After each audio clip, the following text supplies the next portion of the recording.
Deus no banco dos réus. Capítulo Trabalho e Oração. Mesmo que eu cedesse à sua opinião e admitisse que respostas de oração são em teoria possíveis, eu ainda acharia que elas são infinitamente improváveis. Eu não considero nada plausível a ideia de que Deus precisa do conselho desinformado e contraditório de seres humanos como nós para governar o mundo. Se ele é absolutamente sábio, como vocês afirmam, por acaso não sabe o que é melhor? E se ele é totalmente bom, não o fará independentemente de orarmos? Este é o argumento contra a oração que nos últimos 100 anos intimidou milhares de pessoas. A explicação habitual é que ele só se aplica ao tipo mais inferior de oração, aquele em que se pede que coisas aconteçam. O tipo superior, dizem, não inclui conselhos a Deus e consiste apenas de comunhão ou comunicação com Ele. Quem segue esta linha de raciocínio parece sugerir que o tipo inferior de oração é, na verdade, um absurdo e que apenas crianças ou selvagens o praticam. Nunca me contentei com este ponto de vista. A distinção entre os dois tipos de oração é legítima. E penso que, no geral, não estou bem certo? O tipo que não faz pedidos é, de fato, superior ou mais avançado. Estar em um estado de tamanha harmonia com a vontade de Deus, a ponto de não se desejar alterar o curso dos acontecimentos, mesmo se possível fosse, é certamente uma condição muito elevada ou avançada. No entanto, se o tipo inferior de oração for eliminado, surgem duas dificuldades. Em primeiro lugar, seria preciso afirmar que toda a tradição histórica da oração cristã, incluindo a própria oração do Pai Nosso, estava errada. Afinal, ela sempre admitiu orações pelo pão de cada dia, pela recuperação dos doentes, pela proteção contra os inimigos, pela conversão do mundo exterior e coisas do tipo. Em segundo lugar, embora o outro tipo de oração possa ser, entre aspas, superior, caso alguém se limite a ele por estar além do desejo de fazer qualquer outra forma de oração, nada há de especialmente elevado ou espiritual em se abster de orações que incluem pedidos simplesmente por não se considerá-las boas.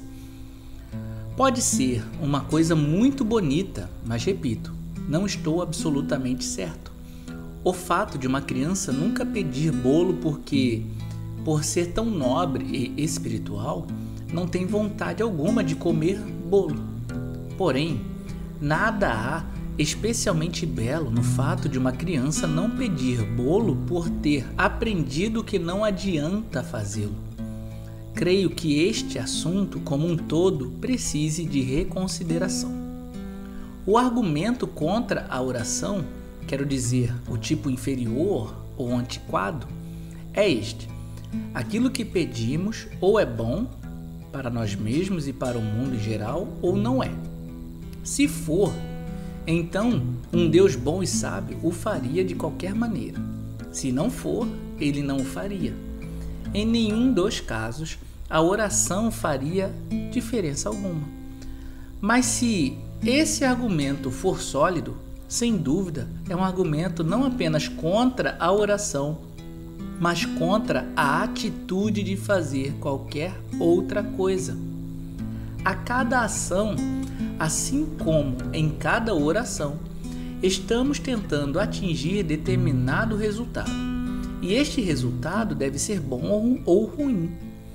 Porque então não usamos o mesmo argumento dos oponentes da oração e dizemos que, se o resultado pretendido for bom, Deus o concretizará sem a nossa interferência, e que, se for ruim, Ele o impedirá independentemente do que façamos.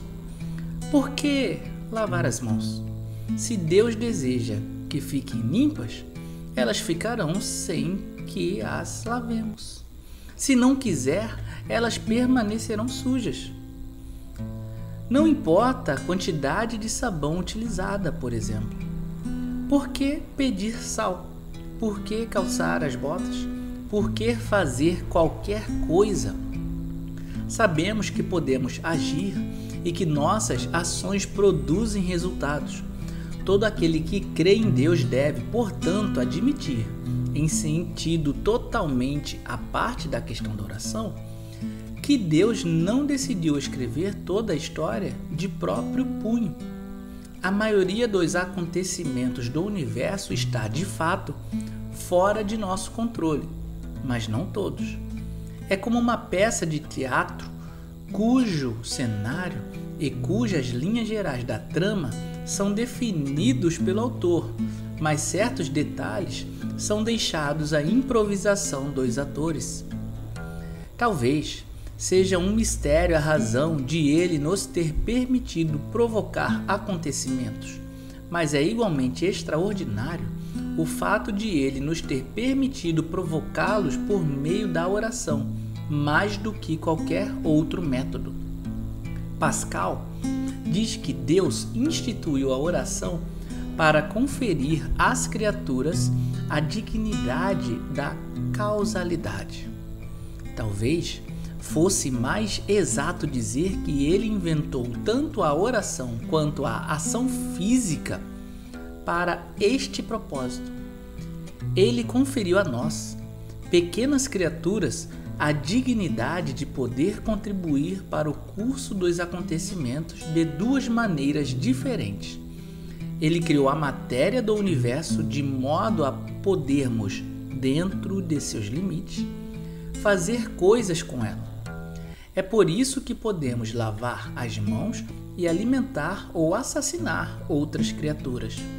Da mesma maneira, ele criou seu próprio plano ou enredo da história de modo a admitir certo grau de folga, podendo ser modificado em resposta às nossas orações.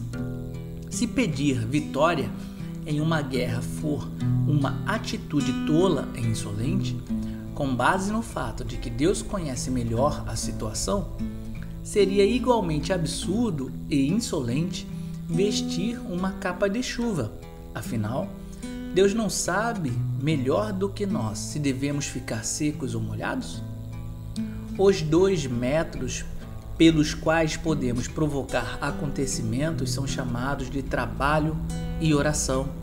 Ambos são semelhantes no sentido de que, por meio deles, nós tentamos produzir um estado de coisas que Deus não achou por bem proporcionar por, entre aspas, iniciativa própria.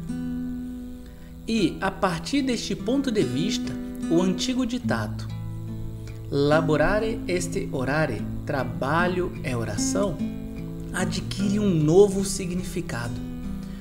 O que fazemos quando capinamos um campo não é muito diferente do que fazemos quando oramos por uma boa colheita.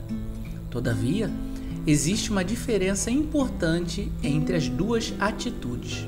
Nós não podemos ter certeza de que a colheita será boa, independentemente do que fizermos com o campo.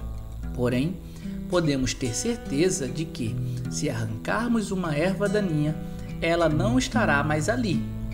Podemos ter certeza de que, se bebermos mais do que determinada quantidade de álcool, arruinaremos nossa saúde e que, se continuarmos a desperdiçar os recursos do planeta com guerras e luxos por mais alguns séculos, encurtaremos a vida de toda a raça humana.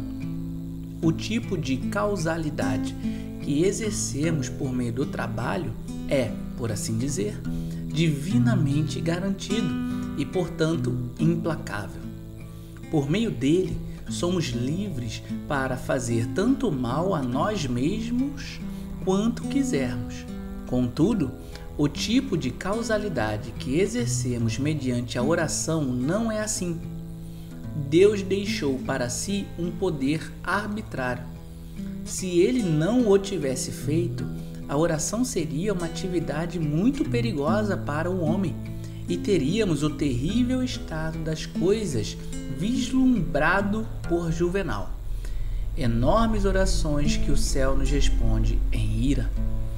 As orações nem sempre são, no sentido bruto, factual da palavra, atendidas.